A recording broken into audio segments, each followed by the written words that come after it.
Hello, hello, hello. Welcome to this new video. This time we're going to go over how technology spies on all of us. You, me, everybody. As long as you have an electronic device, a smart device, an IoT device near you, you're being spied on. So let's go over this. And one of the main perpetrators of spying on you is when you install a mobile app on your phone or when you install an app, period. But let's just concentrate on the phone. When you install a mobile app on your phone, and we all do that, you are consenting to that mobile app to access certain areas of your phone.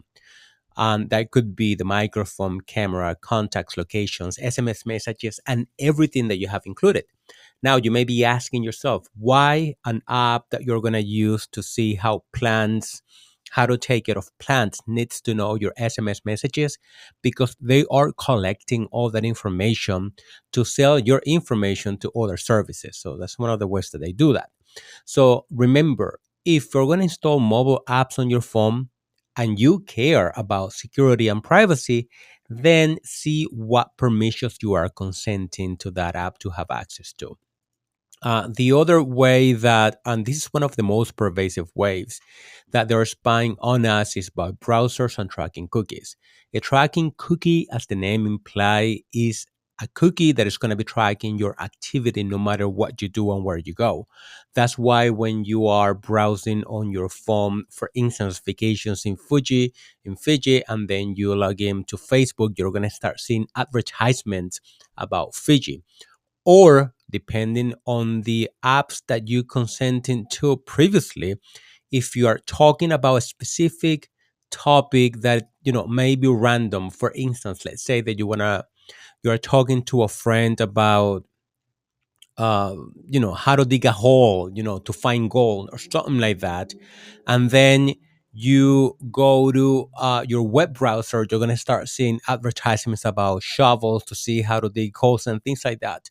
So tracking cookies, they are tracking your activity. They're tracking what you're seeing, what you're visiting, for how long you're visiting sites. And when combined with the access that you have granted to the browser, to certain applications, add-ons, and apps on your phone, it can create a complete profile of you and create targeted advertisement. But this is one of the most pervasive ways that they're tracking us. Now, I've created videos of how to use incognito, not only the incognito mode of the browser, but configuring a browser solution that is going to be able to provide a higher level of privacy and security for you. And you can go through the channels to look into it.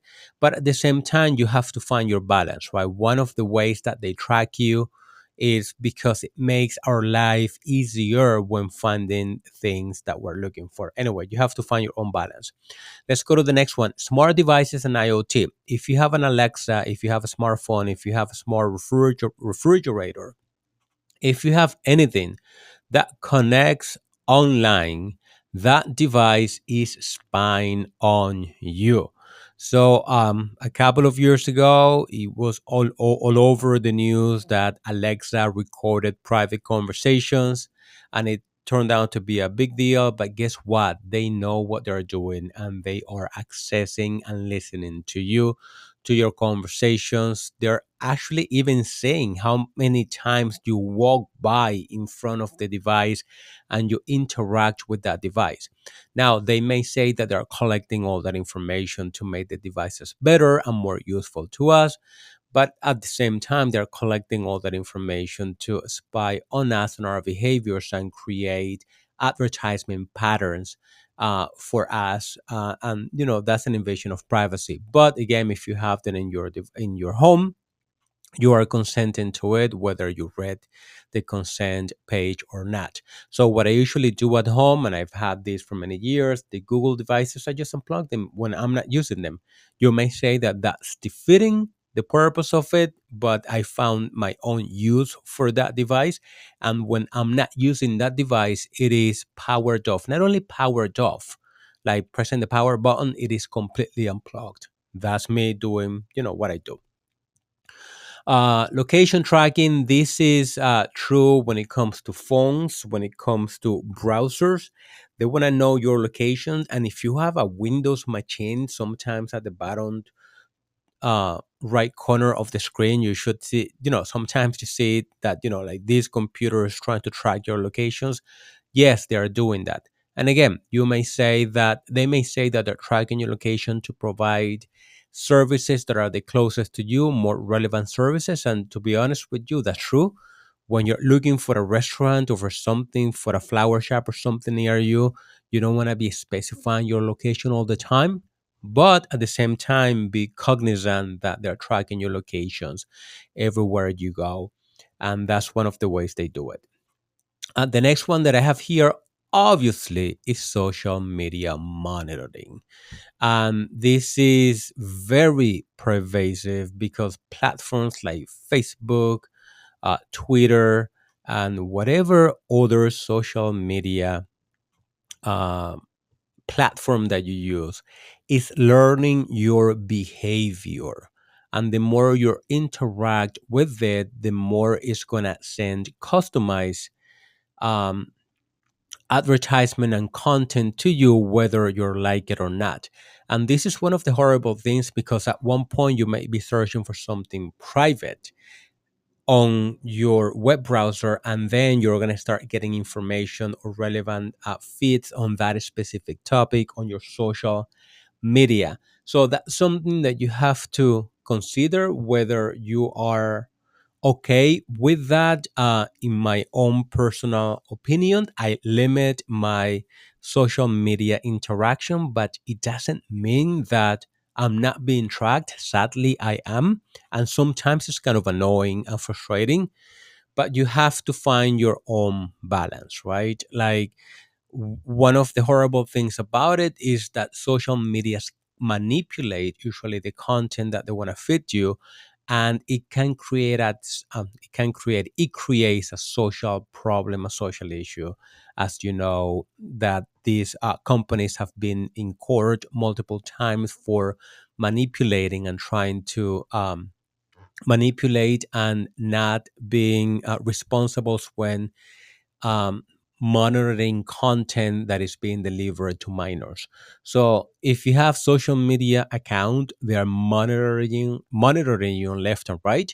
So what I would advise you to do, if you're okay with that, create a social media account with an account that is not necessarily the one that you usually use, but you have to authenticate by phone, so it gets a little bit more complicated, but there are ways around it. Online purchases and digital payments. Oh my God, yes. And this is part of what you do on the browsers, right? Like Google is tracking you, Microsoft Edge is tracking you, and even uh, Firefox and the one from Apple that escapes my mind right now, even though they're saying that they're not, they are. Of course, there are many different layers of privacy that you can implement when purchasing online. You can do incognito, you can set the settings to forget your and not to sell your information, but it requires more than that. And sadly, many of the sites that you visit to place purchases require the browser to have the cookies enabled because they want to track you, right? And all that. So if you use one of the solutions that I've talked about, like using incognito, which is not that powerful, but if you use Hunex, and that's one of the videos that I created for maximum privacy, you're going to have a much better chance of staying private and not being tracked by all these advertisements and companies that are just tracking your every single move. Workplace monitoring, absolutely. If you work at a company and you're using their systems, you are being monitored whether you like it or not. It is their job to monitor you, right? Like, there are many things to do that. Now, when they monitor, it all depends on the organizations. It's not that they are spying on you necessarily, like on purpose, but they do have the power of doing that. They do have the power of knowing what sites you visit, how many times you log into the computer, and depending on what they're doing, they may set up some software that are tracking your every single keystroke on the system. So when you do things at work, when you use company owned equipment, treat it as is. Don't make it your personal computer or your personal device, because they are tracking every single activity that you're doing on that, or they have the ability of doing that. So if you're comfortable with that, hey, don't change your habits. But if you're not, just be conscious of it. AI and facial recognitions did sound something like out of a movies. I remember that movie with Tom Cruise, Minority Report, but it's the reality, right? Like whether you like it or not, state-sponsored monitoring, like it happens in many countries, or like it happens here in the U.S. to an extent, we are being monitored. So facial recognition is happening, and there's no escape to it. So it's happening. So if you don't want to be monitored, so just don't get out of your house. Email and text scanning. Oh my God, Google, all these email providers do that. They go through your emails, even though they say they don't. I mean, they were taken to court multiple times to read your email messages, to send information, to send advertisements about the communications that you're using. They may say that they are making the whole experience better. For instance, Gmail suggesting calendar events from email text, but it shouldn't happen, right? They shouldn't be reading your messages without your consent, but they're doing that. Network level surveillance. It happens all the times. ISP are monitoring your activity. That's why, again, like if you care about privacy, I would say use something like Hunix. If you're using incognito, your ISP still knows everything that you're doing, all the sites you're visiting. Obviously, whatever information is encrypted, they're not going to be able to read it, but there's a lot that they can collect a lot of information even when they don't have access to read the encrypted information.